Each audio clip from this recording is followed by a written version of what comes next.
Bom, vamos lá? Bom, bom dia a todos que estão prestigiando aqui o segundo dia de painel do Insurance Forum. Meu nome é Rafael Couto, eu trabalho no time, no canal de atendimento às seguradoras aqui no Corporate da XP. E hoje a gente vai bater um papo sobre produtos dentro da XP, dedicados ao universo de seguradoras, que acessam aqui metodologia ESG, né? A gente lançou recentemente um produto dedicado para seguradoras. A gente vai falar um pouquinho dele, mas vai falar também um pouquinho do processo ESG dentro da XP. E para me ajudar na conversa, conto aqui com dois convidados. Um dos convidados é a Beatriz. A Beatriz, ela é sócia e head de produtos ESG dentro da XP. Está na companhia desde 2018. Trabalha com corporate e YB. Tem mais de 7 anos de experiência no mercado, trabalhou em empresas como a Stone, Somos Educação, o Banco BR Partners, a Arezo. A Bia é formada em Engenharia da Produção pelo Mackenzie, pós-graduada em Finanças pelo INSPER. Tá bom? Obrigado, Bia. Bom dia. Bom E o dia, segundo, pessoal. Obrigada pelo convite. imagina. E o segundo convidado é o Anversa, o Guilherme Anversa. Ele é sócio e gestor da XP Advisory, uma das assets do grupo XP. O Anversa tem bastante experiência também na gestão de ativos. Ele iniciou a carreira no HSBC, na asset do HSBC, passou pelas áreas de distribuição e gestão de fundos. Hoje ele faz a gestão de fundos aqui na XP Advisory. E ele é formado em administração pela ESPM. Obrigado, Anversa, pelo novo papo. Vamos falar um pouquinho sobre o nosso novo fundo aqui. Obrigado, bom dia a todos. Obrigado pela presença de vocês. Bom, vamos lá, vamos começar. Eu queria aqui dividir a apresentação e o bate-papo em partes, começar antes de uma forma mais macro, falando um pouquinho sobre a jornada ESG dentro da XP, que é um pouco mais recente, né, Bia? A gente começou por volta de 2020. A gente já tem, nesses últimos 2 anos, grandes entregas. A empresa assumiu diversos compromissos relacionados ao tema, vem se posicionando com uma certa frequência. Se tornou signatária do Pacto Global da ONU, do PRI, CDP, ONU Mulheres, Rede Empresarial de Inclusão Social, Pacto de Promoção de Equidade Racial, PCAF. Em 2020, a empresa divulgou, 2021, né, ou mais recente até, a gente divulgou que o nosso AUC de produtos ESG na plataforma atingiu 11 bi.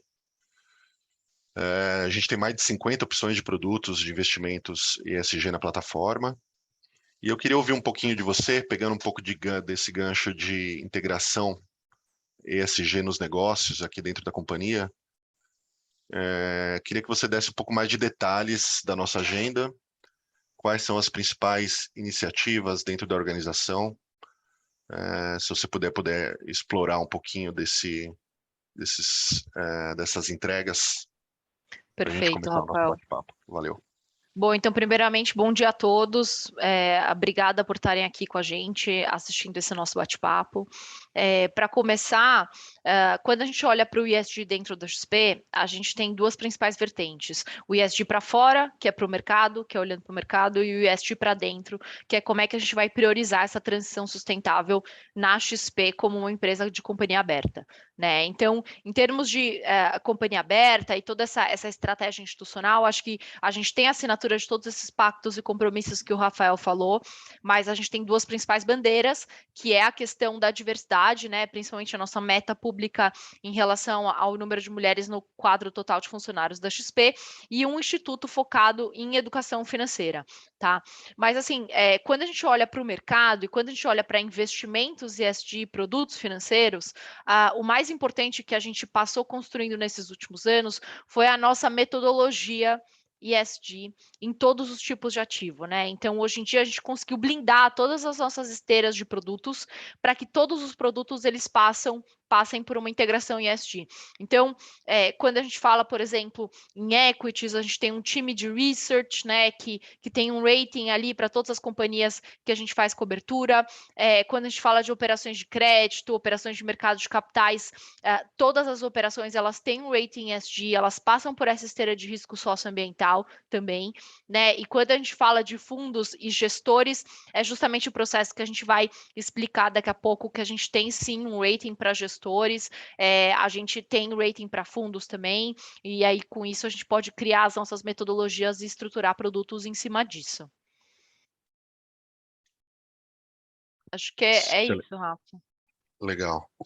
E aí, bom, afunilando, né? Aí eu passo a bola para o Anversa. A XP, ela fez várias pesquisas, Anversa, com clientes, né, de diferentes patamares aqui dentro da companhia, para estudar quais são as motivações que esses clientes têm em buscar investimentos sustentáveis, né? A gente fez uma pesquisa, houve uma aderência grande aí nas respostas, e a gente chegou a alguns padrões, né? Eu queria que você comentasse, e depois a Bia também, até trouxesse algumas estatísticas a respeito desses estudos. A que conclusão a gente chegou, o que eles buscam, qual é a cabeça um pouco dos clientes dentro da XP, quando eles procuram esse tipo de investimento. Quando a gente estava estruturando aqui o nosso processo de investimento e pensando alternativas de investimento aí para o público das seguradoras, o que a gente quis fazer em conjunto foi ouvi-los, né? Então, a gente escutou muito do feedback de vocês, tanto na parte de estruturação da estratégia, que a gente vai detalhar mais à frente, mas também ali para entender um pouco mais do que eram as necessidades e anseios aí das seguradoras nesse universo ESG.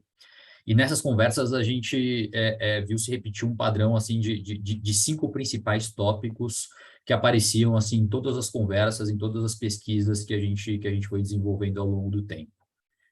O primeiro padrão é a questão de antecipar e mitigar riscos sistêmicos, ou seja, ninguém quer ter a sua placa, ninguém quer ter seus investimentos atrelados a nenhum tipo de evento que seja prejudicial ao meio ambiente, seja prejudicial aí do ponto de vista de governança. Então, as seguradoras, né, não querem ter os seus investimentos atrelados a nenhum tipo de investimento que possa impactar e trazer algum tipo de risco de imagem negativo. Tá? Então, poder antecipar, né, através da busca por soluções ESG, é uma forma de você conseguir mitigar qualquer tipo de risco de imagem relacionado a esse tema.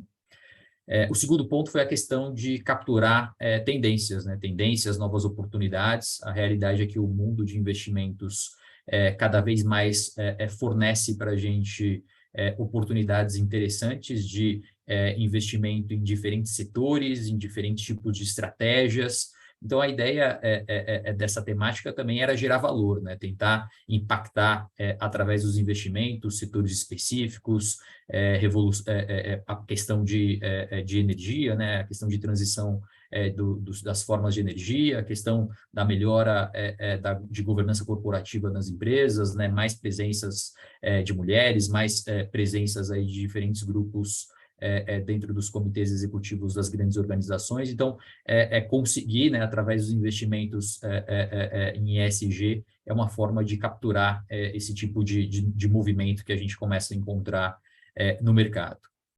O terceiro ponto era a questão, né, todo mundo reforçava o ponto, né, de não abrir mão de performance, né? Então, realmente gerar que esses investimentos gerassem performance, né, retornos superiores de médio e longo prazo. Acho que isso tem que estar junto, tá? Não adianta a gente capturar a agenda e não conseguir transformar isso também em rentabilidade, não conseguir transformar isso em performance. Isso faria com que a agenda, infelizmente, acabasse por perder um pouco da força. Então, combinar esse movimento de mitigar risco, combinar esse movimento de gerar valor nos diferentes segmentos, tem que estar atrelado também a conseguir manter a sustentabilidade aí de performance e resultados dentro dos portfólios. Então, essas coisas deveriam andar juntas, né? Performance mais a consequência dessa agenda avançando. O quarto ponto... Gui, nesse terceiro ponto, só para te complementar, a gente tem muito pouca estatística ainda no Brasil sobre isso, né? A gente não consegue aí simular e ver qual é a aderência de portfólios que integram os fatores ESG. No longo prazo, se eles entregam aí rentabilidade, ou pelo menos mais saudável, né? Uma relação risco-retorno mais saudável ao longo do tempo. Mas lá fora tem bastante estatística, né? Então, tem muitos que aqui a gente tem pouco histórico, né? Então, poxa, se você for pensar, o mercado começou a reagir mais forte em relação a essa agenda em 2020. Então, a gente tem 2 anos de histórico, né, dos produtos. Então, acaba que realmente a gente precisa de um pouco mais para conseguir fazer esses estudos com mais assertividade, né? Não. Exatamente. Essa é uma agenda que, quando a gente olha lá fora, os dados são mais longos, né? As gestoras e as assets já trabalham com esse tipo de estratégia há pelo menos 10, 15, 20 anos, né? Então, tem uma agenda longa de incorporação desse processo de investimentos dentro dos investimentos dessas grandes gestoras globais. E a realidade aqui é que aqui no Brasil a gente ainda está dando os primeiros passos nessa agenda. E isso está muito atrelado ao quarto ponto, tá? Que é alinhar o portfólio, alinhar os novos investimentos dessas seguradoras com os valores e visões desse universo aí das seguradoras, né? Principalmente as seguradoras que têm as suas têm a matriz fora do Brasil, né? Basicamente na Europa, né? E agora também um movimento importante nos Estados Unidos, mas isso já está cada vez mais presente aí no discurso e na forma, né, que as seguradoras fora do Brasil têm pensado, e isso também, nos últimos anos, tem aparecido também nas seguradoras locais, nas seguradoras brasileiras. Então, trazer essa agenda, combinar com rentabilidade, isso está atrelado aos valores das seguradoras e da visão, abre um espaço bastante importante para a gente começar a trabalhar com esse tipo de investimento de uma maneira mais forte dentro dos portfólios. E o quinto ponto, né, o ponto final, é a questão, né, de realmente gerar impactos positivos, né, da gente mitigar os riscos, da gente gerar performance e a gente começar a ver os impactos positivos na sociedade, seja realmente na prática, ver a melhoria na governança corporativa das empresas, ver de maneira efetiva a agenda de sustentabilidade, a agenda de renovação de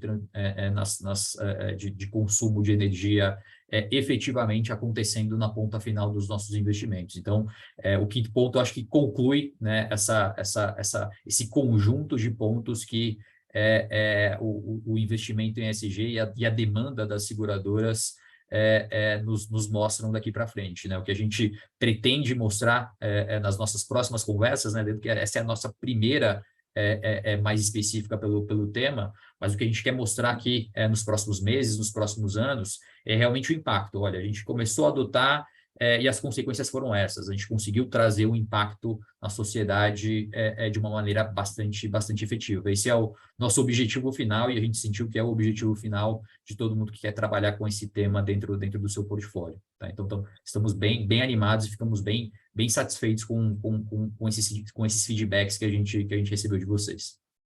Excelente. Eu queria ouvir um pouquinho da Bia agora, um pouco sobre o que ela levantou de números com produtos com essa característica. Só antes, eu não avisei no começo, mas quem quiser fazer alguma pergunta para a gente, tem um botãozinho ali de Q&A, só mandar ali que a gente enxerga por aqui e responde, tá bom? Vamos lá, Bia. Boa, complementando, acho que o que o Anversa falou, assim, quando a gente olha para fora, a gente vê que pelo menos a Europa está 20, 30 anos na nossa frente, né? Então lá eles são muito mais desenvolvidos. E acaba que o ESG chegou com essa força aqui no Brasil, essa agenda chegou aqui com essa força no Brasil, justamente por causa dessa cascata, né? Então a gente tem os investidores internacionais, né? E essa pressão internacional chegando nas instituições financeiras, as instituições financeiras acabam cascateando isso para os gestores de patrimônio e os gestores de patrimônio acabam, né, cascateando isso para as empresas, para o mundo corporate. Então, hoje em dia, você já vê as instituições financeiras se posicionando nisso com aprofundamento, né? Você vê os gestores de patrimônio cada vez mais ficando proficientes em fazer essa análise ESG, então, cada vez mais a barra vai subindo e a gente consegue ser mais diligente em relação a essa agenda, né? E aí você vê que isso reflete nas empresas, que muitas empresas também já estão se movimentando em relação à agenda, né? E aí, assim, quando a gente pensa no público pessoa física, outro dia eu estava numa conversa, né, e me perguntaram assim, poxa, mas você vê essa pressão social, esses costumes, né, o que essa nova geração está exigindo, você vê isso traduzido para os investimentos? Eu falei assim, olha, eu vejo, mas eu ainda acho que é uma tendência de longo prazo.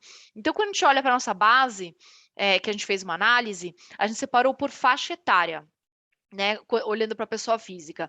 E aí, quando a gente olha por faixa etária, se você for ver de 30 anos para baixo, a penetração de produtos ESG na carteira dos nossos clientes é o dobro do que de 30 anos para cima. Então, assim, de fato, né, a gente vê que esses jovens, eles têm um tipo de demanda e um olhar diferente. Isso se traduz um pouco ainda para os investimentos, mas eu tenho certeza que quando esses jovens, eles de fato ganharem poder aquisitivo, né, as instituições financeiras, e eu acho que todo o mercado vai ter que correr para atender todas essas expectativas, né? Excelente. Acho que essas duas últimas questões que o Anversa colocou, né, das motivações, é um pouco também da visão de mundo dos clientes, né, o Anversa, eles, às vezes, dentro com políticas de investimento própria, eles querem, alguns setores eles não desejam alocar ou querem realmente impactar alguns outros setores, como educação, por exemplo. Então, a gente uniu todas essas motivações para desenhar um produto que fosse aberto aqui, inicialmente para seguradoras, né, que a gente vai falar um pouco melhor depois, e depois abrir um pouco do escopo para outros institucionais. Não. Isso. E até já pegando esse teu gancho, Rafael, a gente falou da parte da ponta investidores, mas eu queria dividir um pouquinho da ponta investimentos, né? Que o mesmo trabalho que a gente fez com os investidores locais, ali em 2020, né, no meio do ano de 2020, é a hora que está todo mundo dentro de casa aqui, sem poder ir para a rua, sem poder fazer visitas presenciais.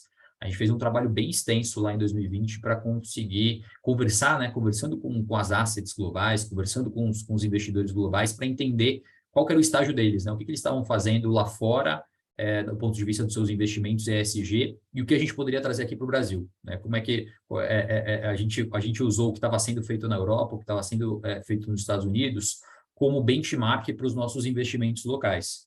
E eu acho que está muito atrelado ao que a Beatriz disse, né? Então, primeiro ponto, né? Quando a gente compara o processo de investimento das assets internacionais com as assets locais, tem uma longa agenda ainda de evolução dessas gestoras locais que estão melhorando, que estão indo para o caminho certo, mas lá fora a gente já encontrava processos bem maduros de processos de investimentos. E aí o que a gente quis trazer aqui para o Brasil, né, como uma forma de agir com uma agenda de transformação das nossas assets, é exatamente fazer um engajamento do que a gente estava vendo lá fora. Então, usar realmente a força da placa XP, né? Acho que hoje a placa XP abre muitas portas com as grandes gestoras internacionais. Então, a gente quis trazer o que as melhores práticas das assets internacionais para as assets aqui do Brasil. Entendendo que a gente ainda está no estágio inicial, entendendo que essas assets aqui têm muito que evoluir, mas a gente não quis fechar a porta. O nosso processo de investimento e o que a gente quis trazer aqui para o universo das seguradoras é um pouquinho até diferente do que a gente está acostumado a conversar, né? A gente está muito acostumado a conversar com a ponta do ativo final, né? Qual que é o impacto desse ativo final no seu setor, no seu segmento. A gente quis ir um nível acima, a gente quis ir no nível da gestora. Então, o nosso propósito aqui está transformar o universo de assets aqui no Brasil com uma agenda de engajamento. Trazer todo o que a gente aprendeu, tudo que a gente viu de melhores práticas das grandes gestoras globais e trazer isso aqui para o nosso universo das assets aqui no Brasil. Acho que o Rafael tem um slide legal do que a gente fez ali para mitigar. Acho que a gente pode contar um pouquinho sobre ele. Eu vou entrar com mais detalhe nesse ponto, Anversa. Só antes eu queria ouvir um pouco da Beatriz, um pouco da questão regulatória. A Anbima, ela criou uma nova regulação aí, vigente desde janeiro, né, Beatriz? Onde ela cria duas categorias novas de fundos de investimentos alinhados com o ESG. Primeiro, a primeira categoria é um pouco mais específica, né? Ela leva o ESG no nome do fundo, né? Uma categoria chamada IS, e a segunda é um pouco mais ampla, mais democrática, onde boa parte dos gestores estão aderindo, né? Estão buscando se enquadrar. Você consegue entrar um pouco mais no detalhe das duas, até para passar depois, quando a gente Claro. falar do nosso fundo, onde que a gente vai se enquadrar? Sim. Acho importante só dar o disclaimer que, assim, nesse primeiro momento, a Anbima soltou essa regulação em janeiro desse ano e eles pretendem com que todos os gestores eles se adequem até o final desse ano, tá? Então, eles têm até dezembro de 22 para fazer essa adequação. E aí, assim, qual que é a atuação da Anbima nesse momento, né? A Anbima, nesse momento, ela está com uma postura muito mais construtiva e educativa para com o mercado do que punitiva, né? Então, assim, você tinha mencionado essas duas categorias, né? Você tem essa categoria IS, que de fato são os fundos que têm uma visão ativa sobre sustentabilidade, né? Que eles precisam declarar ali no regulamento um objetivo sustentável do fundo, né? Tem uma série de outros compromissos, né? Você precisa de fato colocar no regulamento qual que é o processo, né, que atesta o seu compromisso com o ESG, precisa ter um monitoramento constante da carteira em relação a saber se ela está alinhada com a pauta ou não, né? Então, e aí outra questão muito importante em ESG é a transparência para o mercado. Então, esses fundos de fato que forem adotar o IS, eles vão precisar ter uma transparência para com o mercado muito maior, né? E aí, além disso, também o gestor, ele precisa por escrito atestar, né, o seu comprometimento com a agenda. Então, esses fundos que a gente está chamando de categoria IS, né, de investimento sustentável, normalmente são ou fundos temáticos ou fundos de impacto. E aí, quando a gente olha para, poxa, como que a indústria tá se adequando, esses fundos normalmente tem uma regulação europeia, eles são esses fundos do artigo 9. Então, quando a gente pensa, poxa, de todos os gestores que a gente tem na plataforma, quem de fato está entrando nessa categoria de IS, que é como se fosse uma barrinha mais acima do que a outra, né? São os fundos internacionais. Então, as gestoras internacionais que estão sob o artigo 9, fora do Brasil, na regulação europeia, são essas gestoras, de fato, que têm essa maior propensão a entrar nessa categoria IS, tá? Que leva o sufixo IS no nome. E aí, a outra categoria é a categoria de integração ESG.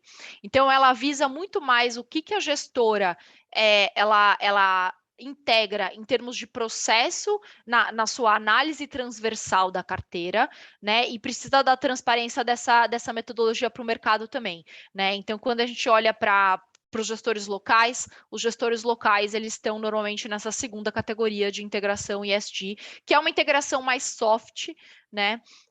Mas de fato a gente tá acompanhando bem de perto, igual o Anversa falou, a gente está entrando nesse processo, a gente criou um rating, né? E a gente vai pegar na mão mesmo dos gestores para ajudar a desenvolver esses gestores locais a desenvolverem essas práticas e melhorarem suas notas. Então, Rafa, você quer que eu já comece a falar um pouco sobre o processo? Vamos falar. Acho que o Anversa tem bons inputs aqui também. Se você quiser começar, aí o Anversa completa Tá sobre bom. o processo de rating. Tá bom. E aí, assim, só dando um passo atrás aqui, que eu esqueci de falar no começo, é importante falar que hoje em dia essa regulação da Anbima, ela se aplica só a fundos de renda variável e de renda fixa, tá? Então, como aqui nesse fundo especificamente a gente está falando de um FOF, essa regulação não se aplica. Mas se eventualmente isso for transbordar para esse fundo que a gente estruturou, a gente acredita que ele se enquadraria nessa segunda categoria de integração ESG, tá? Então, como que funciona o nosso processo hoje? O nosso processo hoje ele é um questionário, né, que ele tem mais ou menos 40 perguntas. Essas perguntas, elas são divididas em duas categorias, como vocês podem ver aqui no slide.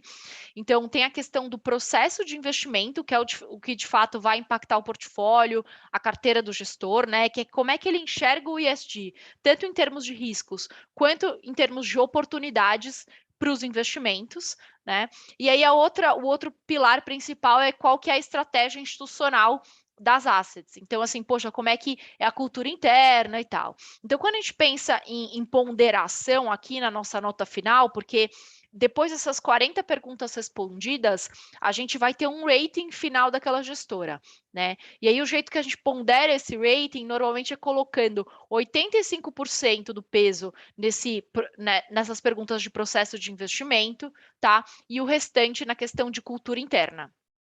Então, é importante falar que, para a gente, o processo de investimento é realmente a parte mais relevante, tá? E aí, a partir desse rating, a gente divide em 4 categorias essas gestoras, né? Então, as que ainda não iniciaram sua jornada ESG, as que estão em estágio iniciante, estágio avançado e as que são referência ESG. E aí, quando a gente fala sobre a metodologia especificamente do fundo, a gente investe desde estágio iniciante até os que estão em referência ESG. A ideia não é fazer um fundo que vai investir só nas gestoras que estão avançadas. Por quê? Porque é importante a gente deixar aquela cenourinha no final do processo.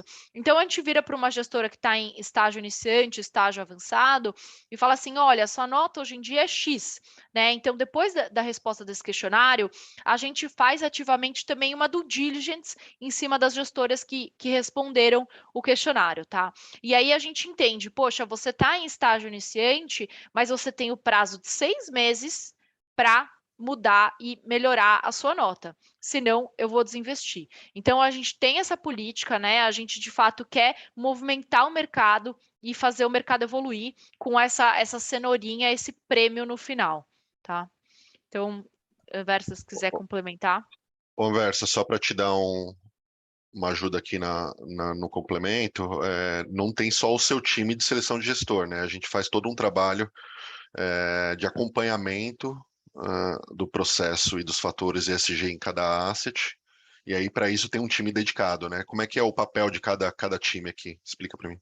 Isso são 2 grupos, né? Então, é o grupo Asset Management, tem aqui o time de gestão da XP Advisory, hoje comandado aí pelo Paulo Leme, Arthur Wichmann, Rogério Freitas, aqui dentro do nosso processo de investimentos da XP Advisory.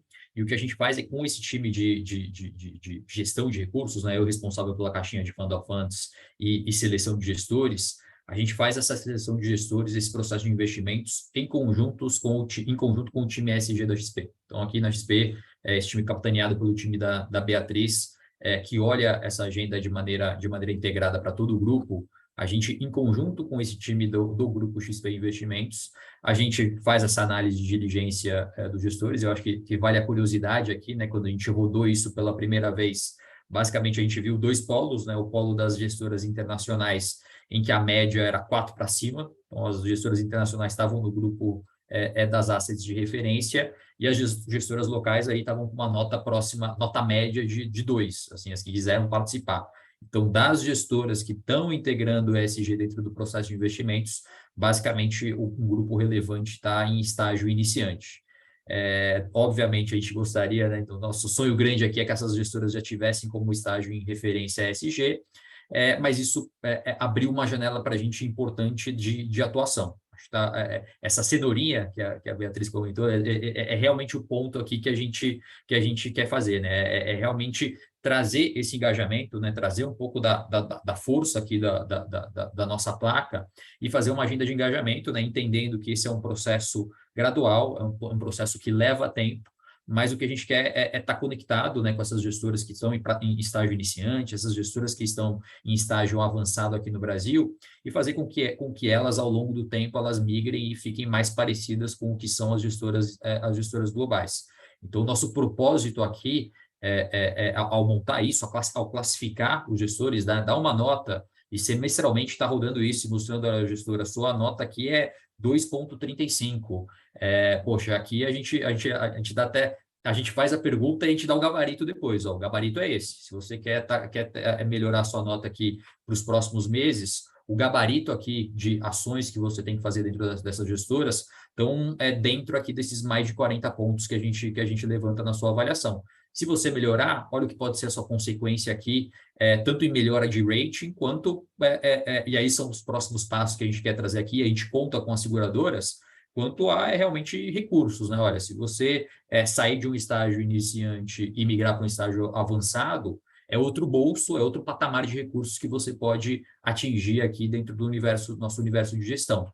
Então, realmente, fazer essa agenda de engajamento com as gestoras, mostrar a consequência disso, né? Poxa, se você cada vez mais estiver mais integrado, cada vez mais você estiver dentro das práticas, das melhores práticas que são feitas lá fora, isso vai se refletir tanto em melhora de imagem, né? Nós vamos ajudá-los em mostrar que você é uma gestora referência, quanto em recursos. Olha, a gente tem aqui um grupo de investidores, investidores sofisticados, investidores ligados ao mundo institucional, que estão dispostos aqui, junto com a XP, a avançar essa agenda dentro do universo das assets. Então, essa combinação, né, essa combinação de classificar gestor, melhorar a nota, e isso está atrelado a mais investimentos, está, né, atrelado, sim, aquele ponto 3 que a gente conversou, né, de gerar performance, gerar retorno também para o portfólio, eu vejo essa combinação de uma maneira muito poderosa da gente efetivamente começar a ver esse tema se materializar na consequência final,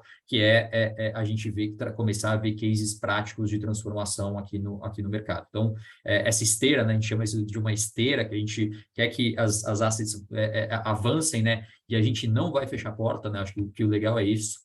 Obviamente, ali não iniciaram a sua jornada, isso não faz sentido aqui para o nosso portfólio, mas a gente quer sim dar espaço para as gestoras que estão em estágio iniciante, tá? A gente não quer, o nosso propósito aqui, nesse primeiro momento, não é montar uma estratégia só com gestoras que são referência, até porque a gente não tem tanta oferta de produtos aqui no Brasil com gestoras que são referência. Em algum momento, eu acho que vale a pena a gente montar uma estratégia dedicada só para gestoras referências, mas o que a gente quer dar aqui é exatamente o espaço para gestoras iniciantes, né? Só se a gente não desse esse espaço, acho que a gente perderia um pouco desse poder de fazer isso avançar dentro das gestoras. Então, eu acho que isso é muito poderoso, tá? Realmente atrelar uma classificação de gestores, atrelar isso a mais espaço aí para o portfólio nosso aqui da XP, para o portfólio das seguradoras. Eu vejo isso sim funcionando na prática aí como uma agenda de transformação aqui na nossa indústria. Versa, já vou pegar duas perguntas aqui que são relacionadas ao que você está falando, e aí depois a gente entra um pouco mais no detalhe do fundo, tá? Esse nosso produto que a gente lançou agora, final de julho, ele vai comprar só cotas de fundo, só vai alocar em gestores, não vai comprar ativo direto, certo? E uma segunda pergunta é qual a classe de ativo, né? E por que a gente escolheu essa classe de ativo agora? Porque fundos ESG no Brasil podem acessar tanto crédito privado quanto ações. Por que a gente escolheu o crédito nesse primeiro momento? Essas duas perguntas chegaram, e aí depois eu já faço um gancho ali com o fundo, com as características, né? Vamos lá, primeiro ponto, a questão do portfólio. O portfólio é um portfólio composto por gestoras e fundos. Então, a nossa ideia aqui é não comprar ativos finais, né? Não comprar títulos de crédito, títulos de maneira geral, ativos. O nosso propósito aqui é fazer essa agenda de engajamento com as gestoras. Por isso que a gente criou o rating, por isso que a gente quer que nosso portfólio tenha gestoras iniciantes, avançadas e referências. Então, o propósito da carteira é realmente selecionar os gestores e fazer essa agenda de engajamento com as assets e tá muito próximo do que são as melhores práticas internacionais. Segundo ponto, ouvimos vocês, tá? Então, nosso trabalho foi ouvir um pouco do feedback das seguradoras, entender um pouco do momento de mercado, um cenário ainda muito volátil, né? Tanto do ponto de vista doméstico, quanto do ponto de vista lá fora, incertezas quanto à taxa de juros americana, mais inflação, questão geopolítica ainda de muita incerteza. Então, o feedback que a gente teve das seguradoras queremos, nesse primeiro momento, montar um portfólio mais defensivo e mais conservador. mais defensivo e mais conservador, não daria para a gente comprar LFT, não daria para a gente comprar títulos públicos. O que a gente quis aqui é realmente propor uma agenda de engajamento aí com empresas, né, com o setor, com o setor privado e eventualmente com algum agente do setor público. Para a gente buscar esse portfólio mais conservador, a classe de ativo óbvia, né, a classe de ativo que traz menos volatilidade para os portfólios, é a classe de crédito privado. Então, esse primeiro passo que a gente quis dar e quis trazer aqui para o universo das seguradoras, e já foi uma demanda dos investidores fundos de pensão, tá? A gente já havia sido provocado no ano passado pelos investidores institucionais relacionados aos fundos de pensão, era exatamente esse tipo de estratégia mais conservadora. Eu vejo que tem espaço para a gente, em alguns anos, né, em algum momento de menos volatilidade no mercado, né, um ambiente um pouquinho de menos incerteza e até de juros mais baixos, para a gente falar sobre ações, para a gente falar sobre estratégias aí mais arrojadas. Mas nesse primeiro momento a gente quis atrelar essa agenda ESG a um tipo de investimento bem mais conservador, a um tipo de investimento bem menos volátil, que é o setor de crédito privado. E aí, para isso, o nosso trabalho aqui, né, o trabalho do portfólio, foi exatamente buscar as gestoras aqui no Brasil, que estão nesse estágio, nesses diferentes estágios aqui de evolução dentro do portfólio, num produto conservador e líquido. Tá? Então, o segundo feedback que a gente ouviu bastante das seguradoras eu estou no momento aqui ainda mais preocupado com o cenário macroeconômico, então eu preciso de um portfólio conservador e líquido.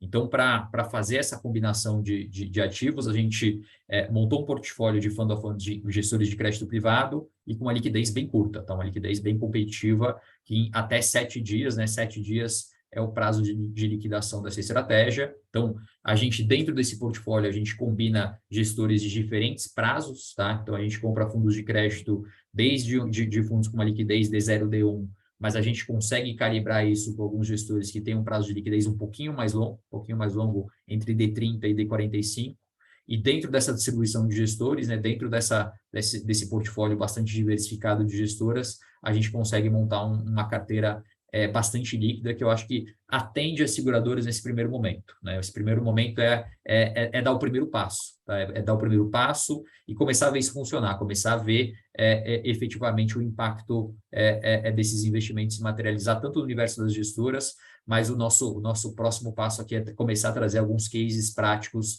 do que os gestores estão fazendo dentro dos seus portfólios. Perfeito, Gui. E aí, entrando um pouquinho mais no detalhe do produto, né? A gente lançou ele final de julho, último dia de julho ali. Fundo recém completou o mês, já está 100% alocado. Né? A ideia é a gente fazer agora a governança de acompanhamento dos gestores investidos e toda aquela questão de rating que a gente comentou, para que novos gestores entrem ou os gestores iniciantes subam de categoria. O fundo já está com um patrimônio relativamente razoável aqui, tá? A gente está falando aqui de algo em torno de 40 milhões, com algumas seguradoras investindo. Ele é enquadrado dentro da norma para seguradoras, né, que é a 4993. Total, você poderia alocar das suas reservas até 20%, ele entra na categoria outros. E aqui um pouco da característica que o Guilherme estava comentando, né? Se você pede um resgate desse produto, a cotização é em D5 e liquida em D7. Então é um produto relativamente líquido, né? Comparado ao universo de crédito, né Gui? Se você vê produtos com horizonte de pagamento mais longos aí, quando a gente fala de fundos exclusivos, né? Exatamente. A média hoje da indústria é uma média que está muito mais próxima ali ao D30, D45. O que a gente está exatamente fazendo é essa combinação de buscar esses produtos com prazo de liquidez um pouquinho mais longo, mas combinar, né, e fazer esse arranjo na carteira, e por isso a gente consegue oferecer para vocês um produto bastante competitivo também do ponto de liquidez. Eu acho que liquidez, nesse momento de mercado, também é uma ferramenta importante até para vocês, né, até para as seguradoras terem aí margem de manobra por conta aí do cenário econômico. eu queria passar um pouquinho da simulação que a gente fez do fundo, eu deixo isso para o último momento, mas chegou uma pergunta bacana aqui de um convidado. Eu vou ler aqui, tá, Bia? Acho que você consegue ajudar. Não. Segundo uma matéria ontem no Valor, muitos fundos na Europa têm que alterar o artigo 9, mais restritivo, para o artigo 8, menos restritivo, de acordo com os critérios ESG. De acordo com a Morningstar, apenas 12 de 950 lá fora estariam adequados, de fato, aos critérios ESG. Dado que a Europa já tem mais empresas e maior desenvolvimento de emissores, vocês acham que os fundos locais conseguem manter essa característica IS de acordo com o que determina as regras da Anbima? Ou o nosso universo muito restrito ainda para isso? Assim, hoje em dia, vamos lá, eu acho que a gente tem que trazer alguns outros dados para o jogo também, tá? Então, assim, o que acontece? Você olha, poxa, para as empresas, as bolsas lá fora, tem mais de 3.000 empresas abertas, né? Assim, aqui a gente olha para o Ibovespa, né, para a nossa bolsa, a gente tem 350, 400, né? Então, a gente tem que levar isso em consideração, né? Para começar, que lá tem muito mais opção, o mercado de capitais é muito mais desenvolvido do que aqui no Brasil, tá? Segundo, eu acho que aqui no Brasil, conforme eu falei, os fundos locais eles estão adotando a segunda categoria, tá? De integração em ESG. Então, a grande maioria da indústria de gestores de patrimônio do mercado local estão adotando essa segunda de integração, não a primeira de ES. Mas, assim, em termos de desenvolvimento, eu acho que a agenda ESG ela é uma jornada que está em constante evolução. Então, é o que eu falei, assim, eu olho hoje em dia para o mercado, eu olho para aquela época de 2020, tinha muito mais oportunismo, tinha muito mais, de fato, greenwashing, né, que é o que a gente chama. E aí, hoje em dia, poxa, depois de 2 anos, grande parte das instituições financeiras fizeram um esforço para desenvolver metodologias, para desenvolver esteiras de análise e tal. Então, eu acho que cada vez mais os nossos analistas, né, vão estar mais proficientes e vão conseguir evitar ao máximo oportunismo e greenwashing. Com isso, a barra vai subindo, né? E aí, como a gente estava falando aqui que a gente tem o dinheiro, né, o recurso, a alocação como cenourinha, como prêmio final, eu vejo assim um grande desenvolvimento das empresas, principalmente de capital aberto, para se adequarem a práticas ESG, inclusive olharem isso como oportunidade. Tem muita empresa, assim, acho que a gente está muito acostumado a olhar ESG como risco, sempre, então agora eu vou fazer uma lista negativa e eu não posso investir nessas empresas. Então agora, né, vai restringir o número de setores que eu posso investir, vou ter que diminuir minha exposição em XYZ. Então, assim, eu acho que quando a gente pensa em ESG, é sempre, não pode isso, não pode aquilo, não pode não sei o quê. Só que, assim, existem várias empresas, assim, poxa, que estão ganhando mercado por causa disso, né, que estão ganhando dinheiro. Então, assim, por exemplo, a gente fala de crédito de carbono. Poxa, é um mega mercado a ser desenvolvido aqui no Brasil. Mercado que vai chegar em 2030 a 100, o mercado local vai chegar a 100 bilhões de dólares, né? E o Brasil tem a oportunidade de gerar 37,5% disso. Então, assim, eu acho que o Brasil ainda não está desenvolvido, realmente a Europa e os Estados Unidos estão 30 anos na frente, acho que tem uma curva de evolução, a gente já melhorou muito do que a gente estava em 2020, tá? Então, eu acho que todas as instituições financeiras, as assets que começaram a falar disso, então, assim, em 2020 você não via ninguém falando disso, né? Era 4 assets específicas. Agora você vê o mercado inteiro, de fato, né, se movimentando para evoluir na agenda. Então, assim, eu não acho que é um negócio, isso é ESG, isso não é ESG.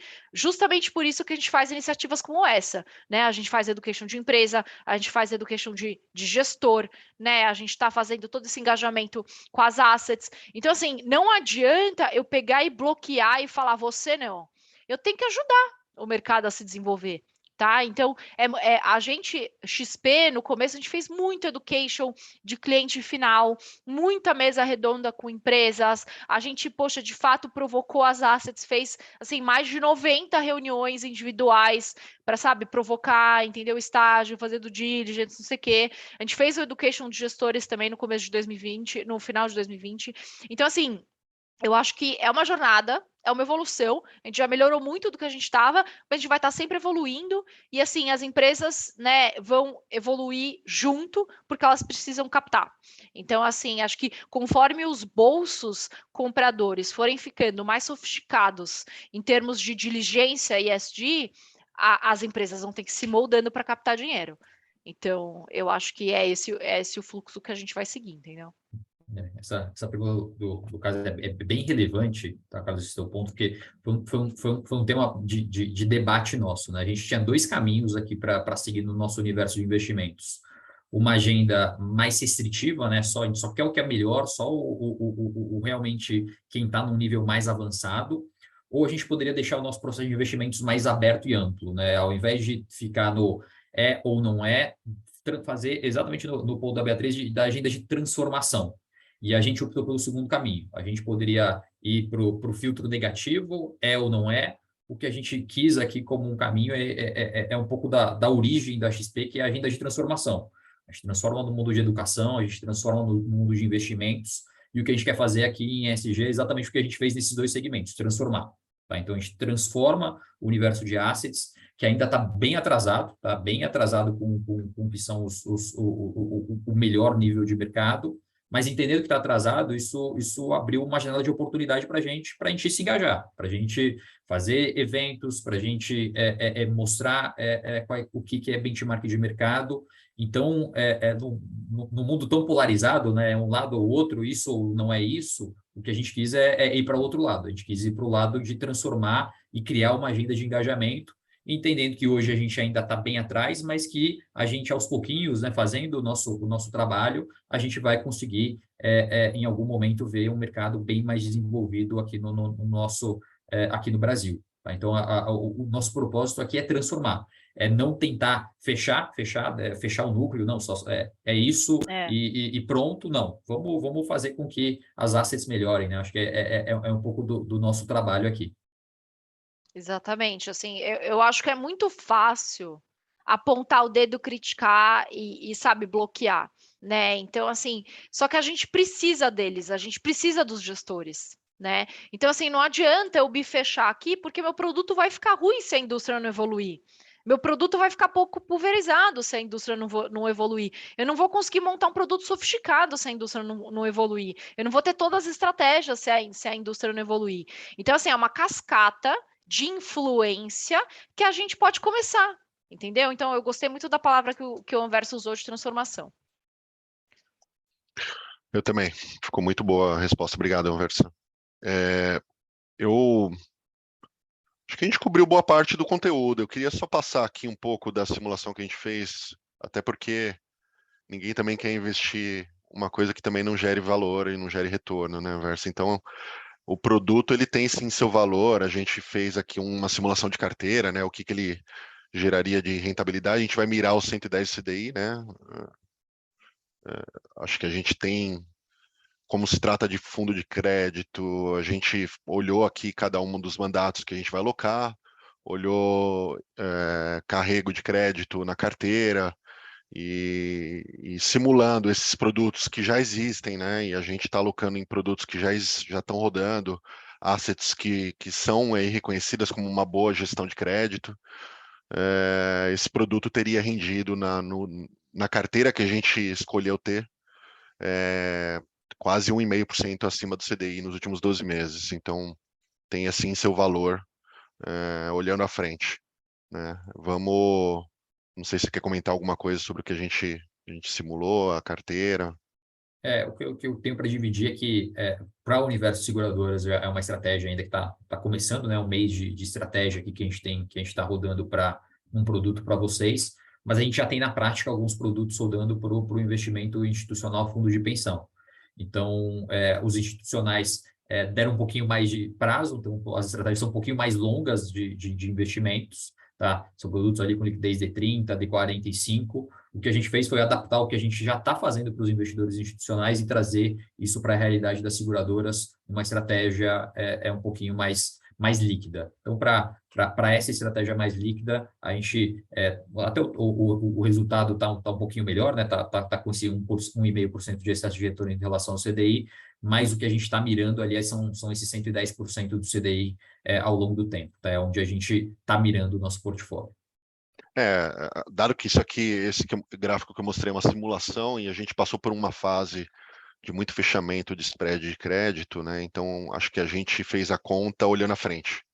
Quanto que os ativos das carteiras dos fundos que a gente investe carregam de prêmio olhando para os próximos períodos, né? Então, a gente tem bastante convicção de que é um produto que vai gerar não só valor do ponto de vista qualitativo, né? Você vai estar aqui comprando um produto com toda esse background e integração do processo ESG, né, na seleção dos gestores, sem abrir mão de rentabilidade, né? Acho que é um ganha-ganha que a gente está trazendo aqui para os clientes. É um fundo aberto, tá? Tá para qualquer seguradora investir, devidamente enquadrado. No futuro a gente quer abrir também para público-alvo fundo de pensão, dado que as normas são muito semelhantes, né? Então, a gente já está vendo para fazer esse processo de ampliar o escopo do público-alvo, mas nesse momento hoje ele é restrito ao universo de seguradoras. Bom, vamos para a conclusão. Bia, Anversa, agradeço bastante aqui a presença de vocês. Foi bem rico. Espero que todo mundo tenha gostado. Quem quiser fazer alguma pergunta mais dedicada, pode me mandar por e-mail. Eu direciono aqui para o Anversa e para a Bia. E abro a palavra final aí para vocês. Bom, acho que primeiro eu queria agradecer todo mundo que participou, que assistiu a gente aqui, agradecer o Rafael e o Anversa aí pelo convite. E aí, assim, para finalizar, eu queria muito compartilhar a responsabilidade dessa transformação, sabe? Então, assim, a gente não faz o ESG pelo ESG, a gente faz porque a gente acredita de fato que isso é algo que vai trazer um retorno de mais qualidade, tá? Um retorno sustentável. De fato, a gente só investe, a gente se preocupa muito com a performance do fundo, rentabilidade financeira, tá? Então, não é ESG pelo ESG, tá? É de fato porque a gente acredita que a gente tem um dever fiduciário aí de olhar para o longo prazo, né, de trazer essas questões e incorporar esses riscos e oportunidades. E eu acho que, como fala final, assim, eu acho que a gente precisa compartilhar essa responsabilidade, tá? A gente está fazendo aqui o nosso papel, mas a gente precisa da ajuda de vocês para fazer o papel de vocês também para a gente transformar essa indústria, né, e levar isso cada vez mais longe. Obrigada. Bom, obrigado a todos pela participação, Bia, Rafael, pelo bate-papo hoje. Acho que é o convite, né? Contamos com vocês. Contamos com vocês. Acho que a XP já deixou bem claro onde ela quer chegar, já deixou bem claro o seu propósito aqui com investimentos. Quanto mais gente se juntar ao grupo, quanto mais gente estiver aqui junto com a XP, junto com a gente, para efetivamente a gente atacar essa agenda de transformação no universo das assets, mais força a gente tem, mais gestoras, isso começa a se retroalimentar. Então, a gente conta com todos vocês aqui para a gente seguir com essa agenda de transformação aqui no mercado financeiro. Então, obrigado pela presença de todos.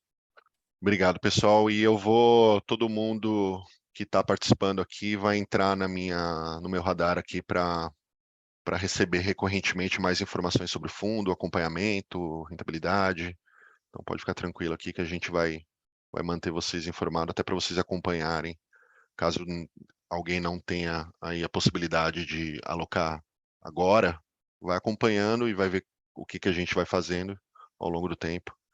E se puder, daqui algum tempo, alguns meses, a gente começa a discutir algum tipo de iniciativa de alocação, tá bom? Obrigado, pessoal. Ótimo dia, bom final de semana. Até a próxima. Obrigada a todos.